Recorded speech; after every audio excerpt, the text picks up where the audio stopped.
Olá a todos, bem-vindos então aqui ao segundo vídeo sobre a casa do Bonfim, a casa que nós temos para investimento. E hoje, como foi prometido no último vídeo, vamos falar aqui com a Catarina, que criou um Excel para percebermos aqui como é que este investimento poderia ser ou não rentável. E por isso hoje vocês vão descobrir as nossas contas e vão ver como é que nós conseguimos analisar os nossos investimentos. Olá Catarina novamente, bem-vinda aqui ao canal Quem Maior. Hoje vamos então aqui passar para este ficheiro e por isso vamos desde já passar para o computador para vos explicar passo a passo como é que nós analisamos aqui todo o investimento imobiliário. Vamos então agora passar para o Excel. Foi construído para nós decidirmos, quando aparece uma oportunidade, decidimos se vamos avançar ou não, e foi construído com base nos ensinamentos deste livro do Ben Turner, que falamos também no último vídeo, exatamente. Então, começamos aqui pelo preço anunciado, a tipologia, os metros quadrados. Isto aqui para ter uma noção do preço por metro quadrado, ok? É meramente indicativo, muitas das vezes eu depois nem olho, porque depois o resto dos números vão falar por si, ok? Tu era o que estava no Idealista na altura, não é? Exatamente. Foi o preço anunciado no Idealista. Depois aqui faço um cenário de várias propostas. Isto aqui é para perceber também, em relação às nossas rentabilidades, se muda muito tentarmos negociar e possivelmente perder o negócio, ou se efetivamente não tem assim grande impacto depois nas rentabilidades. Porquê? Porque as rentabilidades, como vocês vão ver, são calculadas com base no capital próprio que nós pomos no investimento. Além disso, depois temos o nosso, o que nós chamamos sócio, que é o banco, e que vai ser pago primeiro, e por isso eu não analisamos as rentabilidades com base no valor total do negócio.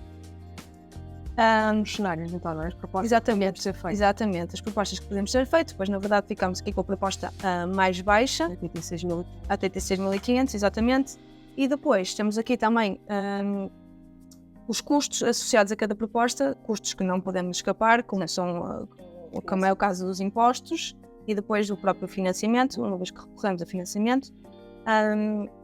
Além disso, temos também aqui cenários para as obras. Neste caso não tenho cenários diferentes porque elas não variam muito. Nesta casa, em concreto, só havia um cenário que era fazer a remodelação total. Mas poderia existir um cenário para, por exemplo, um apartamento que esteja habitável, em que nós podemos fazer um cenário para mudar a casa de banho e a casa de banho e o chão, por exemplo, ou o chão, para tornar mais atrativo e possivelmente impactar as rendas, ou só um cenário em que mudamos só o essencial, por exemplo. Portanto, dá aqui para ver sempre mais do que um cenário.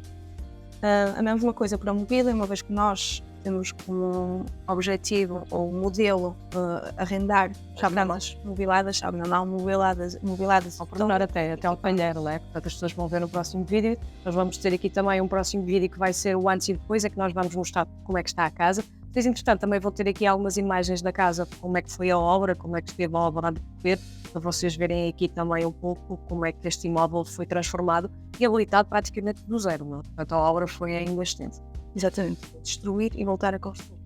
E o tempo que demorou, claro, também é importante sempre impactar. Exatamente. Aqui também, como conseguem ver, temos obras, mobília e desocupação. Esta desocupação é mesmo relacionada com isso. Com o tempo em que a casa vai estar desocupada, porque está em obras, e nós temos que continuar a pagar o empréstimo, não é? E ter custos associados como água, luz, entre outros. Neste caso não tem condomínio, que é uma casa, mas Poderia ter, se tivesse, ou alarme, contaria.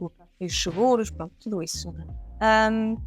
Aqui também tem a percentagem de alavancada, neste caso é 80%, é a habitação secundária, poderia ser 70%, 60%, isto aqui depende, e depois também depende do banco com o qual se está a contratualizar o empréstimo. Temos então aqui os totais, total de empréstimo e o total de capital próprio. Eu não vou muito com base nestes números em concreto, porque isto é um exemplo apenas, mas para vocês perceberem um bocadinho o cheio como está construído. De reação, vocês podem me perguntar, ok, e obras? Como é que vamos chegar ao valor das obras? Das duas, temos sempre a hipótese e aconselhamos a terem já algum empreiteiro, alguma empresa de construção de confiança para, aparece uma oportunidade de poderem chamar o quanto antes para ir à casa antes de assinarem o CPCV. É muito importante, a não ser que tenham experiência de obra. É importante para quem não tem experiência, porque às vezes podemos estar a achar que é determinado fácil, não é? Exatamente. Barato, e depois a estruturação.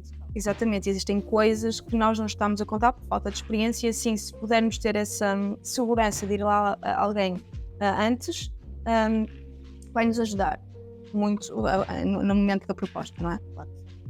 No entanto, podem fazer, eu tenho aqui um exemplo de coisas de partes da obra que podem ou não ser aplicáveis, no nosso caso foi tudo, e depois mais ou menos um preço depois isto depende dos metros quadrados, depende de muita coisa. Claro que no primeiro investimento será mais difícil de estimar, à medida que Começam a trabalhar mais. exatamente, conseguem ter uma ideia daquilo que custa cada uma destes componentes. Além de, por exemplo, falarmos, por exemplo, aqui de portas. Vocês conseguem perceber quantas portas precisam, vão ao Leroy, ao site, ou outra exatamente, qualquer um deles conseguem fazer uma estimativa daqui de algumas coisas.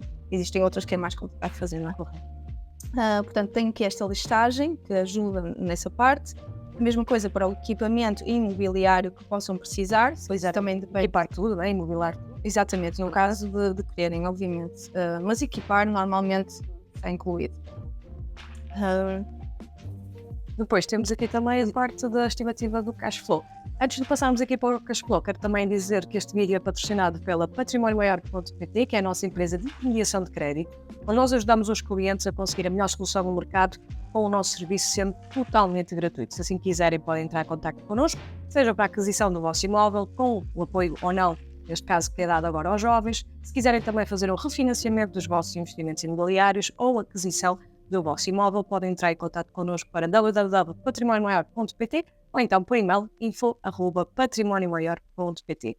Também quero dizer que este ficheiro vai ficar disponível para os nossos clientes que já tiverem feito connosco as escrituras, tiverem então transferido ou contratado o seu crédito, de forma a podermos ajudar as pessoas a investirem devidamente e analisarem bem os investimentos imobiliários, não é, Catarina? Portanto, fica aqui também a informação de que, se assim quiserem, também este ficheiro estará disponível para os clientes do Património Maior. Passando agora para o ficheiro, vamos ver então a estimativa do cash flow anual, que é o que importa, no caso, as rentabilidades e, obviamente, o dinheiro. Pronto, temos aqui então os três cenários da renda, isto com base no que está no mercado. É muito fácil procurar no realista, imóvel virtual. Tem aqui três cenários: mais otimista, menos otimista, ou mais pessimista. Cobrar mensalmente de 950 seria, de facto, um cenário bom para nós, tendo em conta que é 5 minutos, digamos, do Bolhão, mesmo no centro do Porto. E aí os cálculos estão mais ou menos apontados para ver se conseguimos este cenário. Será um cenário muito Depois tem, obviamente, aqui a parte do imposto, e isto muda consoante. Pois existem muitas nuances aqui na parte fiscal, mas vamos dizer aqui, por exemplo, o arrendamento a 5 anos tem uma taxa de 25% se não houver englobamento. Por exemplo, escolhermos aqui entre 5 a 10 anos já vai para uma taxa autónoma de 15%. Mas isto aconselho também a aprenderem um bocadinho mais ou até verem com um contabilista um fiscalista ou contabilista para perceberem antes de prosseguirem. Depois temos aqui custos operacionais, tal como o IMI, condomínio no caso não existe, manutenção e depois as famosas provisões, que é um custo fazes esvaziado para o imóvel, não é? Para ele se pagar ele próprio e nunca temos que pôr dinheiro no nosso bolso. Exatamente, ou seja, não é um custo efetivo que nós vamos ter anual, ou não tem que ser, mas é um custo. A nossa ideia é que o imóvel se pague ele próprio, a 100%, e depois o remanescente serão a base da nossa rentabilidade, o free cash flow. Portanto, é aqui um cenário, até vamos dizer, conservador ou otimista, porque nós vamos ter mesmo, a ideia é nunca precisarmos no futuro de voltar a pôr dinheiro naquele imóvel. Portanto, tudo o que vem de lá que nós consideramos como free cash flow, como cash flow que está livre para nós usarmos, já desconta todos estes custos da manutenção, da despesas de capital. O que é que são estas despesas de capital? São despesas de telhado a 30 anos, não é? Tu sabes que daqui a 30 anos as cozinhas vão estar desatualizadas. O telhado, mas casa e sanduíche, o tempo médio estimado de vida é 30 anos, mas, por exemplo, a telha pode ser 50, mas depois também pode haver outros fatores que podem diminuir ou aumentar o tempo médio de vida. Mas a verdade é que o aquecimento de águas tem 15 anos.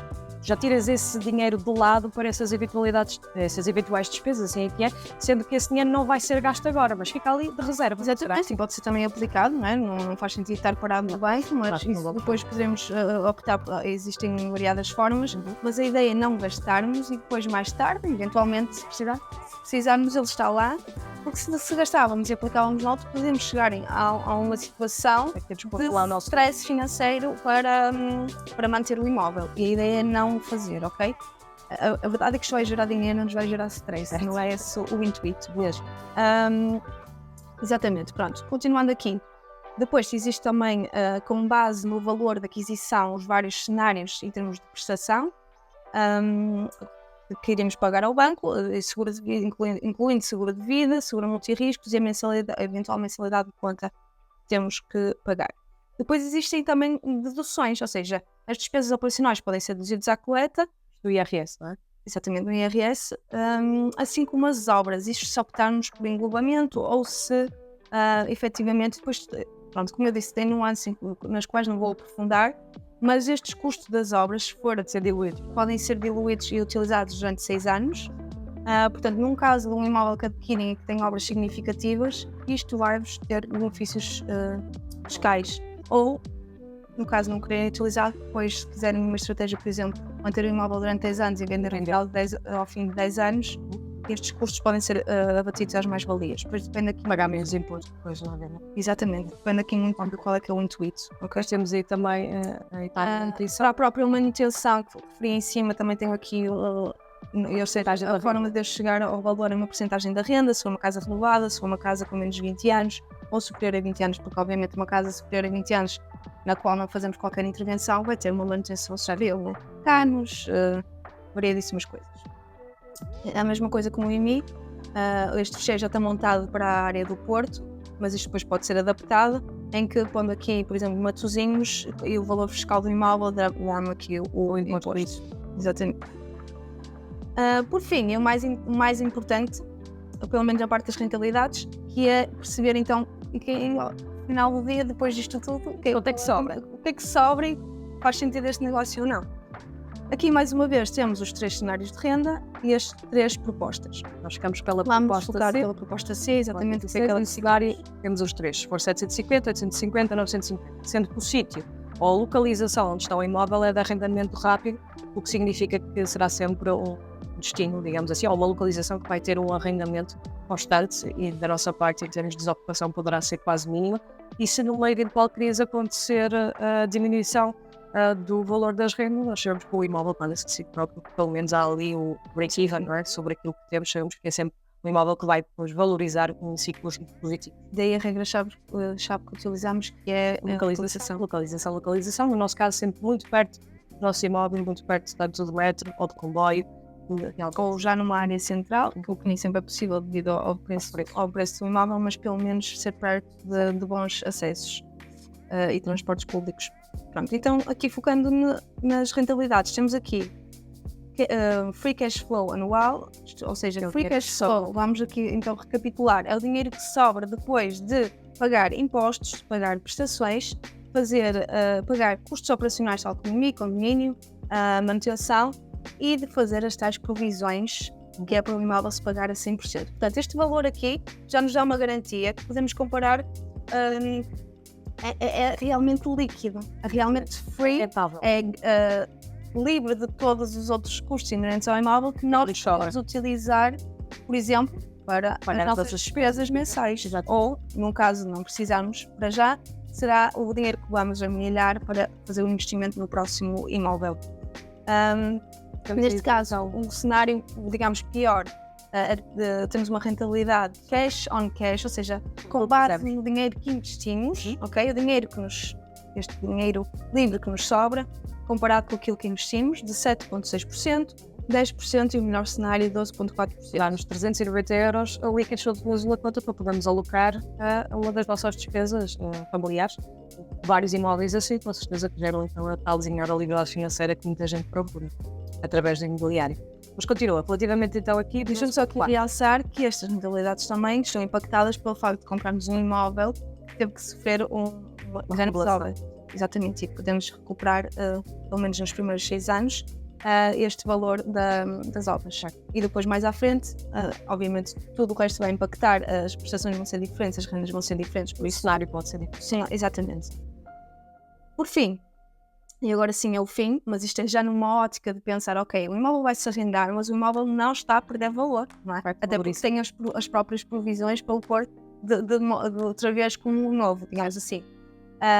Portanto, vamos pensar, neste momento, o imóvel é de 175 mil. Exatamente. Enquanto que para nós o custo total foi 142, já incluindo impostos, o custo total, já incluindo impostos, escrituras, impostos. exatamente, foi de 142 mil, mas a última avaliação bancária para a tranche das obras, a última tranche das obras, foi de 175 mil. Portanto, já há aqui uma valorização, mas pensando numa valorização média de 1,5% ao ano, vai haver anos que mais que foram superiores, mas depois provavelmente anos serão menos, então vamos por aqui uma valorização média até às conservadora para a localização, que é de 1,5% e 15 anos de posse. Neste caso, vamos ter na mesma aquele dinheiro que já fomos ganhando anualmente, que acabamos de exatamente, americanar. Depois temos todos os custos aqui que tivemos, incluindo uma possível, no caso da venda, vai ser uma mediação no futuro, e dar-nos aqui o lucro que podemos ter ao possuir este imóvel durante 15 anos. Portanto, conseguimos, em vez de fazer um lucro imediato, se vamos pensar, comprar os 175 com os 142 mil euros de investimento, ou um bocadinho mais por causa da mediação imobiliária, podemos mantê-lo durante 15 anos e aumentar exponencialmente aqui o nosso lucro. Conseguimos por duas formas, que é aguentar o imóvel e através depois da venda. Então, depois da valorização e da própria venda. Qualquer das formas, isto é um cenário que depois pode mudar, também vai impactar o ano salvo o dia que quisermos vender. A ideia é manter estes imóveis, por enquanto, no nosso portfólio, para gerar rentabilidades ou tal rendimento passivo. No meu ponto de vista, no rendimento passivo também existe muito trabalho de acompanhamento e prestar um bom serviço aos inquilinos, que acho que falta muito isso em Portugal no mundo do arrendamento.